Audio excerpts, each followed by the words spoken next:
वो बोझल कदमों से धीरे धीरे कदम उठाता सड़क के किनारे चल रहा था। गर्मी इस कदर शदीद थी कि आसमान पर कोई चरिंद परिंद उड़ता दिखाई नहीं दे रहा था। इक्का दुक्का गाड़ियां सड़क से गुजरती भी जा रही थीं। बशीर ने एक नजर इन बड़ी बड़ी गाड़ियों में बैठे लोगों पर डाली, जो एसी की ठंडी हवा में बैठे इस गर्मी से दूर बिल्कुल तरोताजा लग रहे थे। बेसाख्ता इसकी नजर अपने वजूद पर पड़ी। वही पुराना सा कुर्ता शलवार जिस पर जगह जगह गर्द जमी हुई थी, और अब तो पसीने से शराबूर होने की वजह से इसका कुर्ता और भी भद्दा लगने लगा था। इसने सर झटका और आगे बढ़ने लगा। इसे चंद दुकानें नजर आई थीं, जिनके बाहर लिखा था मास्क पहने बगैर अंदर आने की इजाजत नहीं। बशीर ने फौरन अपनी जेबें टटोली। इसके पास तो इतने पैसे भी नहीं बचे थे जो एक मास्क ही खरीद सकता। इसके बावजूद वो पुरउम्मीद सा एक दुकान के करीब जाकर अंदर दाखिल होने लगा, मगर तभी इसके मालिक ने फौरन झिड़क कर इसे रोक दिया और बोले, मियाँ, क्या चाहिए आपको? शॉप से बाहर खड़े होकर मांगिए, अंदर आने की इजाजत नहीं। बशीर थोड़ा हिचकिचाया और फिर इंतहाई आजिजी लहजे में बोला कि सर, कोरोना की आई इस वबा की वजह से जिस फैक्ट्री में मैं पिछले 3 सालों से काम कर रहा था वो बंद हो गई। मैं बिल्कुल बेरोजगार हो चुका हूँ। घर में छोटे छोटे बच्चे हैं और भूखे हैं। अगर हो सके तो मुझे अपनी दुकान पर कोई छोटी मोटी नौकरी दिलवा दें। मैं बहुत मेहनती हूँ। आपको शिकायत का मौका नहीं दूंगा। बशीर नजरे जमीन पर गाड़े ये सब बोला था, मगर इसकी बात खत्म होते ही दुकान का मालिक सख्त लहजे में बोला, अरे जाओ जाओ मियाँ, रोज तुम जैसे कई आते हैं। अब अगर नौकरी खत्म हो गई तो हम क्या करें? जाओ, रास्ता खाली करो। इतना सुनना था कि बशीर शर्म से पानी पानी हो गया। इसने दुकान के मालिक का शुक्रिया अदा किया और फिर वहां से हटकर एक नजर आसमान की जानिब देखकर आंखें मूंद कर एक गहरी लंबी सांस खारिज की। ए मेरे रब, तू तो आगा है ना मेरी इस हालत से। आखिर कैसे आगा नहीं होगा? 70 माओं से बढ़कर मुझसे मोहब्बत रखता है। मेरी शह रग से भी ज्यादा तेरी जात मेरे करीब तर है। तो फिर मेरी बेबसी को मिटाकर मुझे नवाज देना। मेरे बच्चे घर भूखे हैं। इनकी भूख मुझसे अब बर्दाश्त नहीं हो रही। बस इतना अता कर दे कि मेरे बच्चे पेट भरकर सुकून से सो सकें। बशीर ने इतना कहकर जब आंखें खोली तो इसकी आंखों में आंसू उभरे थे। वो बोझल कदमों से चलता हुआ कड़ी धूप से हलकान हो रहा था। वहीं एक सायादार दरख्त नजर आया तो इसकी छांव में बैठकर हाथों में चेहरा छुपाए अपने आंसू दुनिया वालों से छुपाने लगा। ये दुनिया तो बड़ी बेरहम है। अब खुदा ही मुझ पर रहम कर दे। इसके दिमाग में उस वक्त एक तूफान सा बरपा था। अगर आज भी नौकरी ना मिली तो, वो एक बार फिर खाली हाथ घर गया तो अपने बच्चों की पुर उम्मीद नजरों का कैसे सामना कर पाएगा? कोरोना की वजह से तमाम तर कारोबार और इनसे जुड़ी जिंदगियां रुक कर रह चुकी थीं। सबसे ज्यादा मिसाइल तो इन दिहाड़ीदार मजदूरों को थे जो इतना ही कमाते थे कि रोजाना का राशन और अखराजात पूरे हो सकें। मालिकान ने हुकूमत के कहने पर इस वबा के फैलाव को रोकने के लिए कारोबार तो बंद कर दिए थे, मगर अब बशीर और बशीर जैसे मामूली कमाने वाले अपनी बीवी बच्चों का पेट आखिर कैसे भरते? अम्मी, अम्मी, ये कोरोना कब खत्म होगा? वो मासूम सा 10 साला आमिर सवाल करने लगा। रजिया ने जब ये सवाल सुना तो एक सांस खारिज करके बोली, दुआ करो बेटा, ये जानलेवा वबा जल्दी हमारी जान छोड़ जाए। अम्मी, मैं दुआ तो सारा दिन करता रहता हूँ, ये बीमारी खत्म ही नहीं होती। कसम से बहुत भूख लगती है। आंखें बंद करता हूँ तो कई मजे मजे के खाने मेरे सामने आते हैं। दिल करता है सब खा जाऊं, मगर आंखें खोलता हूं तो कुछ मौजूद ही नहीं होता। आज अब्बू को नौकरी मिल जाएगी ना अम्मी? एक ही सांस में आमिर ने कई सवाल कर दिए। अपने बच्चों को भूखा देखकर वो तड़प ही तो उठी थी। चारों बच्चों को अपने सीने से लगाकर वो रोने लगी और इन्हें बहलाते हुए बोली, प्यारे बच्चों की दुआ अल्लाह ताला कभी रद्द नहीं करता। तुम लोग दुआ करो कि तुम्हारे अब्बू को नौकरी मिल जाए, फिर हमारी सारी तंगियां दूर हो जाएंगी। आमिर और इसकी छोटी बहन जो जरा सियानी थी, इसने जब सुना तो फौरन खुशी से मुस्कुरा उठी।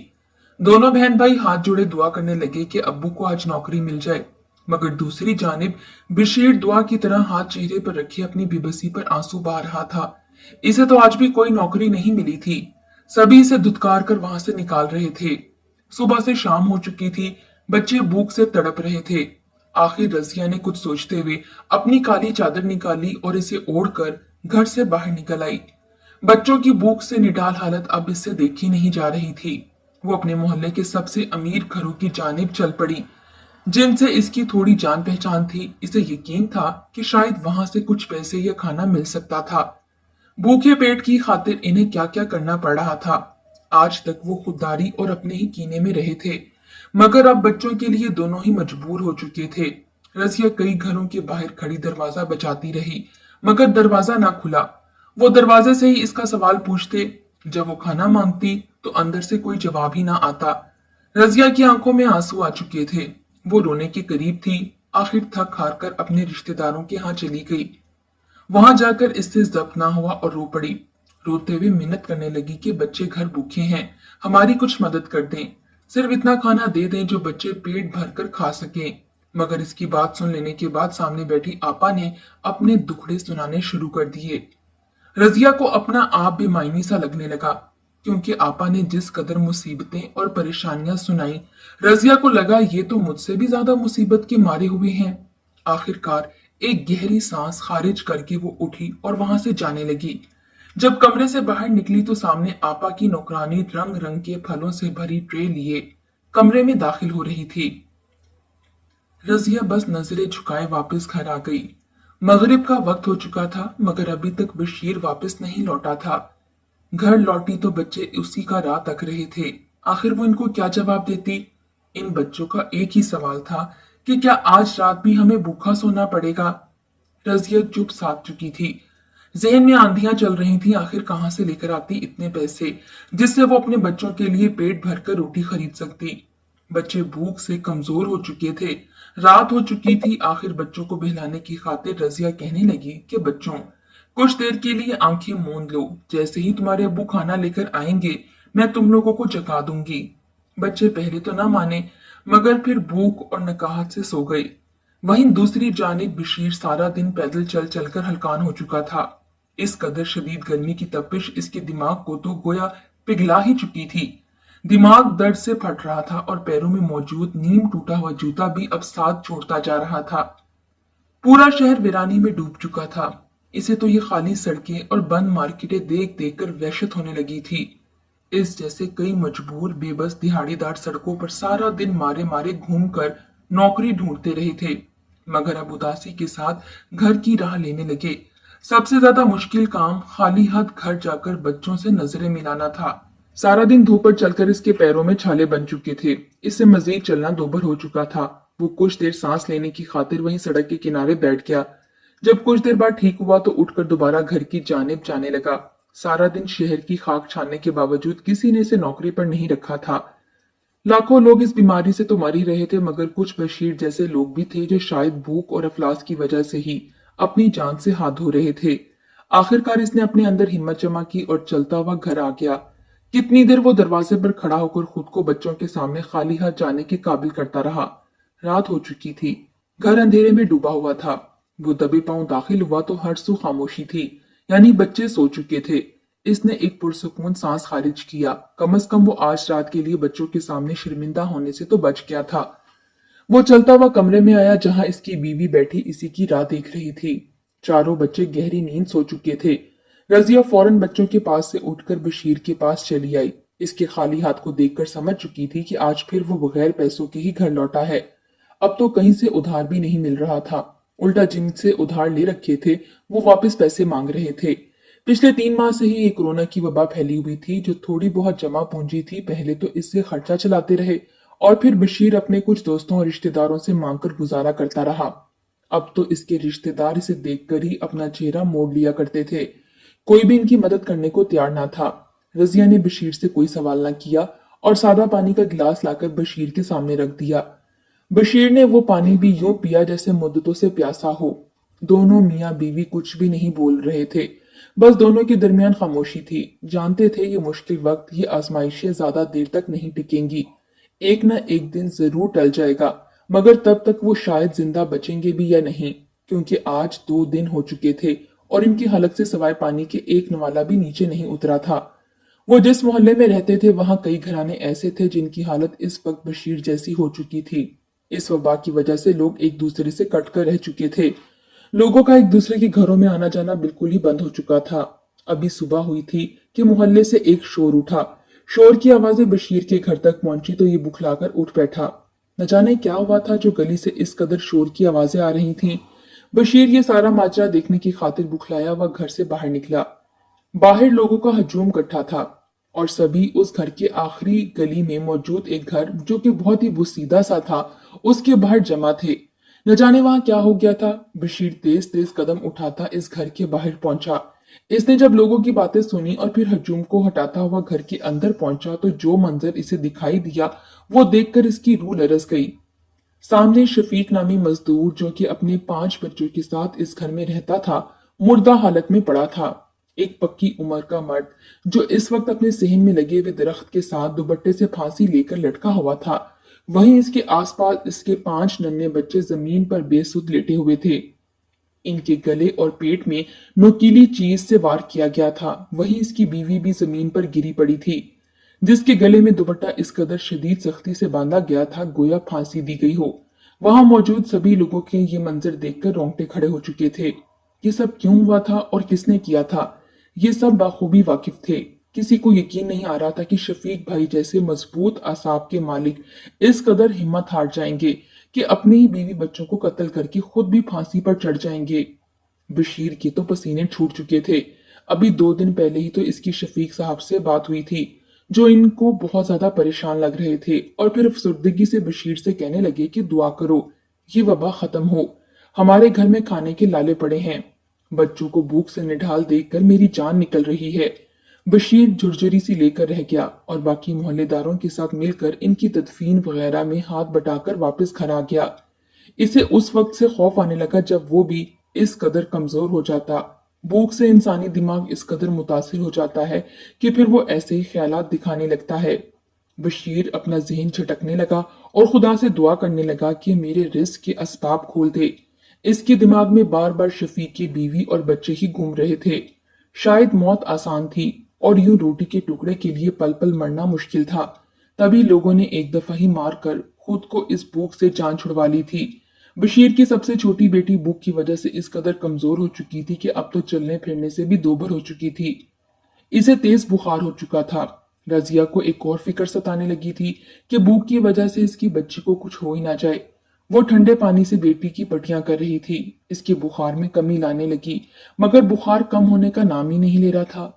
बशीर ने एक गहरी सांस खारिज की और घर से इस उम्मीद से निकला कि आज तो अल्लाह ताला इसे जरूर कोई नौकरी दिलवाएंगे।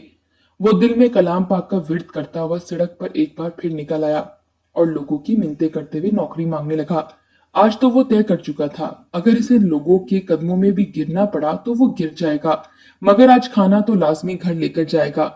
यही सोचते हुए वो कई जगह पर गया और लोगों के आगे हाथ जोड़कर नौकरी मांगने लगा मगर किसी ने इसकी मदद ना की उल्टा धुतकार कर वहां से निकाल दिया।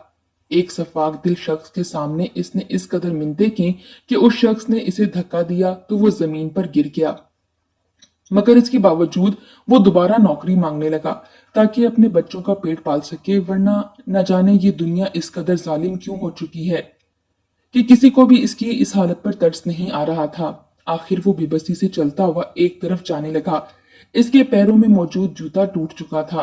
वो बामुश्किल घसीटता हुआ चलता रहा मगर जब इसने जवाब दे दिया तो इसने जूता पैरों से उतारकर अपने हाथों में उठा लिया। इसी दौरान एक मैदान में चंद खजूर के दरख्त लगे हुए नजर आए थे। इसने बेगौर देखा तो इन पर कुछ खजूरें मौजूद थीं। बशीर में तो गोया जान में जान आ चुकी थी। वो फौरन इन दरख्तों के पास गया और देखने लगा। अगर वो किसी तरह दरख्त पर चढ़कर खजूरों को तोड़ लाए तो आज इसके बच्चे इन खजूरों को खाकर अपनी थोड़ी बहुत भूख मिटा सकते थे। यही सोचते हुए बशीर को उम्मीद की किरण नजर आई। वो आज से पहले दरख्त पर नहीं चढ़ा था मगर आज इसने हिम्मत की और दरख्त पर चढ़ना शुरू किया। इसने वहीं जमीन पर पड़ा शॉपर उठाया और दरख्त पर चढ़ने लगा। खजूर के दरख्तों की सख्त खुदरी जिल्द इसके पैरों पर चुभ रही थी। वो नंगे पांव था। इसके पैर कई जगह से छलनी हो चुके थे मगर इसके बावजूद इसने हिम्मत न हारी। वो 2 मरतबा वापस जमीन पर भी गिरा मगर खुद को संभालते हुए दोबारा खजूर के दरख्त पर चढ़ा। वो ये मौका गंवाना नहीं चाहता था। इसने बहरहाल हिम्मत ना हारी और खजूर के दरख्त पर चढ़कर खजूरों को तोड़ा जिन्हें इसके बच्चे खाकर अपना पेट भर सकते थे। बशीर की खुशी की इंतहा न थी। वो दरख्त से उतरा तो जमीन पर गया क्योंकि वो बेतहाशा हाँप रहा था। इसके पैरों से खून गिरकर जमीन को भी आलूदा कर रहा था, मगर इसे अपने दर्द की परवाह न थी। वो तो खुश था कि इसे खजूरें मिल गईं। आज इसके बच्चे भूखे नहीं सोएंगे। वो खुशी से रोने लगा और खुदा का शुक्र अदा करने लगा। इसने अपना चेहरा साफ किया और घर की जानिब जाने ही लगा था कि तभी एक बड़ी सी गाड़ी इसके सामने आकर रुकी। पहले तो वो हैरान हुआ, आखिर कौन था ये शख्स, मगर जब इसने पलटकर देखा तो वो एक पल को चौंक गया। ये तो शहजाद था, इसके बचपन का दोस्त। कितनी ही देर वो इसे देखता रहा। दोनों दोस्त एक दूसरे को देखने के बाद एक दूसरे से लिपट गए, क्योंकि वो कई सालों बाद एक दूसरे से यूं मिल रहे थे। शहजाद एक बड़ा बिजनेसमैन बन चुका था और अपनी जिंदगी का एक हिस्सा इसने दूसरे मुल्क ही गुजारा था। अब इतने सालों बाद जब वो पाकिस्तान आया था तो अचानक इसकी मुलाकात बशीर से हो चुकी थी। बशीर अपने दोस्त को देखकर मुस्कुरा उठा था और फिर इसे लेकर अपने घर आया। शहजाद ने एक पल में ही बशीर की हालत का अंदाजा लगा लिया था। वहां से कुछ दूरी पर खड़े कितनी देर से दरख्त से खजूरें तोड़ता हुआ वो इसे देख रहा था, जो बार बार गिरता फिर चढ़ता हुआ पांव से जख्मी हो चुका था, मगर इसके बावजूद हिम्मत नहीं हारा था। वो तो जब करीब आया तो इसे अंदाजा हुआ कि ये तो इसके बचपन का दोस्त था। बशीर भी कुछ कम पढ़ा लिखा ना था, मगर नौकरी से इसकी पढ़ाई के मुताबिक ना मिली थी। बशीर अपने दोस्त को घर ले आया। दोनों कितनी ही देर माजी की बातें करते रहे। बशीर ने अपने दोस्त पर यह जाहिर ना होने दिया था कि आज इसके घर में कुछ भी खाने पीने को मौजूद नहीं है, बल्कि वो तो कई रोज से भूखे बच्चों के लिए खजूर तोड़कर लाया था। इसने वो खजूरें जाकर बच्चों को थमाई थीं और कहा कि लो बच्चों, पेट भर लो। बच्चों को चेहरा खजूरें देखकर खिल उठा था। सब खजूर उठाकर खाने लगे, मगर बशीर को अपने दोस्त के सामने थोड़ी शर्मिंदगी महसूस हो रही थी, क्योंकि ये घर तो इसके शयान शान नहीं था। वो तो बहुत ही अमीर था और कितनी कंपनियों का मालिक था। कुछ देर गुजरी और शहजाद वापस जाने लगा तो बशीर ने रस्मी से अंदाज में कहा कि खाने का वक्त है, खाना खाकर चले जाना। पहले तो शहजाद ने मना किया, मगर फिर जब दूसरी दफा रस्मी तौर पर बशीर ने कहा तो शहजाद रुक गया और बोला कि मैं खाना खाकर ही चला जाता हूँ। उस पल बशीर के होश उड़ चुके थे। काश वो गूंगा ही होता। इसने तो रस्मन कहा था। इसे क्या खबर थी कि वो शहजाद सचमुच ही खाने के लिए ठहर जाएगा। वो परेशान सा बीवी के पास आया और आकर कहने लगा कि मैं अब शहजाद को खाने के लिए क्या दूं, मैं तो इसे खाने के लिए रोक चुका हूं। बीवी भी ये बात सुनकर परेशान हो चुकी थी। घर में तो पानी और खजूरों के अलावा कुछ भी मौजूद ना था। बशीर शदीद शर्मिंदा हुआ था, मगर अब क्या करता। जो इसकी हकीकत थी वो इसके दोस्त के सामने थी। इसने एक प्लेट में बच्चों से खजूरें लेकर रखी। बच्चे तरसती नजरों से इन खजूरों को देखने लगे, मगर इनका बाप कहने लगा कि बेटा, वो हमारे घर में मेहमान आए हैं और मेहमानों को खाली हाथ वापस नहीं लौटाते। बशीर ने सादा पानी और खजूरें लाकर शहजाद के सामने रख दी। शहजाद बगौर इन खजूरों को देखकर मुस्कुराया और फिर बशीर के साथ मिलकर वो खजूरें खाने लगा। इसने सिर्फ 2 ही खजूरें खाईं और फिर बाकी बशीर को वापस कर दी। बशीर शर्मिंदा सा बैठा था जब शहजाद ने इसे कहा कि चलो, मैं तुम्हें अपनी कंपनी दिखाता हूँ। बशीर ने अपना हुलिया थोड़ा दुरुस्त किया और वो खजूरें बच्चों को देकर शहजाद के साथ चला गया। शहजाद ने इसे अपना तमाम तर कारोबार दिखाया और फिर कहने लगा कि मुझे एक पर्सनल सेक्रेटरी की जरूरत है, जो मेरे तमाम तर मामलात, मेरे खास कागजात को अपने पास संभाल कर रखे और मेरा दायां बाजू बनकर रहे। अगर तुम चाहो तो मेरे साथ ये काम कर सकते हो। बशीर तो हैरानगी से शहजाद को देखने लगा था। इसे तो कितनी देर जवाब ही ना सूझा था। शहजाद कहने लगा कि तनख्वाह मैं तुम्हें तुम्हारी मर्जी की ही दूंगा। तुम मेरे दोस्त हो। इस पर बशीर की आंखों में आंसू आए थे और दिल में इसके दोस्त का मकाम और भी बढ़ गया था। इसने दिल ही दिल में खुदा का शुक्र अदा किया। इसकी आंखों में आंसू आ रहे थे, जिसे छुपाने की खातिर वो शहजाद के गले लग गया और रोने लगा। शहजाद जैसे दोस्त वाकई दुनिया में बहुत कम थे, जो अपने सफेद पोश दोस्तों की इज्जत नफ्स मजरूबी नहीं होने देते और इनकी मदद भी कर दिया करते थे। उस रोज बशीर को नौकरी मिल चुकी थी और फिर एडवांस सैलरी भी इसे मिल गई थी। वो खुश था और बेतहाशा खुश था। इसने अपने दोस्त को दिल ही दिल में ढेरों दुआएं दी थीं। वहीं दूसरी जानिब शहजाद एक और नेकी करके खुद को पुरसकून महसूस कर रहा था।